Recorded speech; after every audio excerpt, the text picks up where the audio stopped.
이스라엘 백성은 하나님께 돌아가기 위해서 무엇을 구체적으로 해야 될까요? 요단강에 믿음의 한 걸음을 내딛는 것처럼, 그랬을 때 요단강이 멈췄던 것처럼 너희의 믿음의 온전한 11조를 주께 드렸을 때, 너희의 믿음의 행보를 한 걸음 내디뎠을 때 하늘 문을 열고 부으시는 하나님의 은혜를 체험하게 될 것이다. 안녕하세요, 오집사입니다. 날마다 솟는 샘물 7월 29일 수요일자 큐티 시작하겠습니다. 성경 본문은 말라기 3장 7절부터 12절까지고요. 제목은 하나님께 드릴 때 하늘 문을 열어 공급하신다. 자, 이거보다는 이게 더 직관적이고 잘 받아들여질 것 같아요. 하나님 거 하나님께 드리고 왕창 받는다.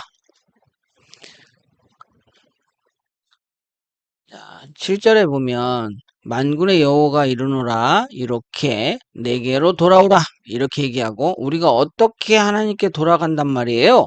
자, 이런 식으로 다섯 번째 논쟁이 있는 장면입니다. 그랬더니 하나님께서는 너희들이 나의 것을 도둑질했잖아. 그게 나를 떠나간 거야. 그래서 그러면 우리가 어떻게 돌아가야 돼요? 너희가 훔쳤던 것들 도로 온전히 내게 다시 돌려주면 돼. 그러면 너희가 믿음의 한 걸음을 내디딜 때 내가 너희에게 얼마나 확실하게 눈에 보이는 복을 내려주는지 너희가 눈으로 확인하게 될 거야. 체험하게 될 거야. 이렇게 말씀하고 계시죠. 이스라엘 백성은 하나님 앞에서 어떤 잘못을 저지릅니까? 자, 8절. 하나님 것을 도둑질했대요. 하나님 것을 도둑질한 것이 나에게서 떠나간 것이다. 그래서 너희가 이것을 온전히 돌려서 나에게 다시 돌려놓으면 너희가 나에게로 돌아오는 것으로 인정해 줄게. 자, 이렇게 말씀하고 계세요. 그랬더니 언제 우리가 하나님 걸 훔쳤어요? 자, 처음부터 이거는 내 주머니에 있었고 내 손에 있었잖아요. 그런데 하나님께서는 처음부터 네 손에 있다고 하더라도 그거는 너의 것이 아니었어. 그러니까 네가 네 입으로 집어넣으면 바로 도둑질이야. 그러니까 네 손에 있는 것을 성전에 바쳐야 될 거야. 이스라엘 백성은 하나님께 돌아가기 위해서 무엇을 구체적으로 해야 될까요? 요단강에 믿음의 한 걸음을 내딛는 것처럼, 그랬을 때 요단강이 멈췄던 것처럼 너희의 믿음의 온전한 11조를 주께 드렸을 때, 너희의 믿음의 행보를 한 걸음 내디뎠을 때 하늘 문을 열고 부으시는 하나님의 은혜를 체험하게 될 것이다. 이렇게 말씀하고 계십니다. 하나님께서는 왜 11조와 봉헌문을 드리지 않는 것을 도둑질이라고 표현하십니까? 하나님께서는 이 봉헌문을 가지고 무엇을 하느냐? 하나님의 성전을 지어라 그랬죠. 그런데 이것을 유지 보수해야 될 거 아니에요. 그거를 관리하고 하나님의 말씀을 전하고 하나님께 제사를 드리는 레위인들 먹고 살아야 되잖아요. 근데 그들에게 재물이 없으면 그게 유지가 될 수도 없고 그들이 먹고 살지도 못하고 하나님 말씀을 전하지도 못하잖아요. 자, 그래서 그 보험문은 그냥 드려도 되고 안 드려도 되는 그런 것들이 아니라 반드시 하나님께 드려야만 하는 것이었어요. 그래서 그들에게 그 하나님의 것까지 넉넉하게 주시고 처음부터 내 것을 내게 돌려라 이렇게 말씀하셨던 거죠.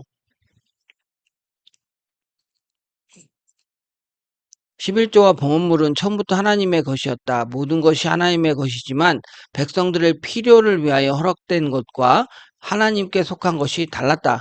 죄로 인하여 본래 하나님의 것을 자신의 것에서 임의로 하나님께 선심 쓰는 것처럼 느끼는 것이다.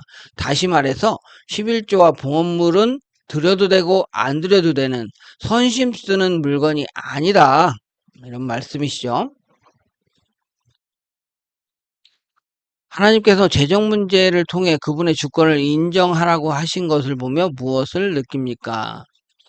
누가복음 12장 33절에 보면 너희 소유를 팔아 구제하여 낡아지지 아니하는 배낭을 만들라. 곧 하늘에 둔 바 다함이 없는 보물이니 거기는 도둑도 가까이 하는 일이 없고 좀도 먹는 일이 없느니라. 너희 보물 있는 곳에는 너희 마음도 있으리라. 자, 거꾸로 너희 마음이 있는 곳에 너희 재물, 보물이 있을 거다. 이렇게 이야기하는 게 더 자연스러워 보이는데 하나님은 직관적으로, 직설적으로 말씀하시죠. 너희 재물이 있는 곳에 너희 마음도 있어. 잘 생각해봐. 나의 물질이 어디에 우선순위를 두고 쓰여지는지 보면 나의 마음이 어디를 향하고 있는지 파악할 수 있습니다.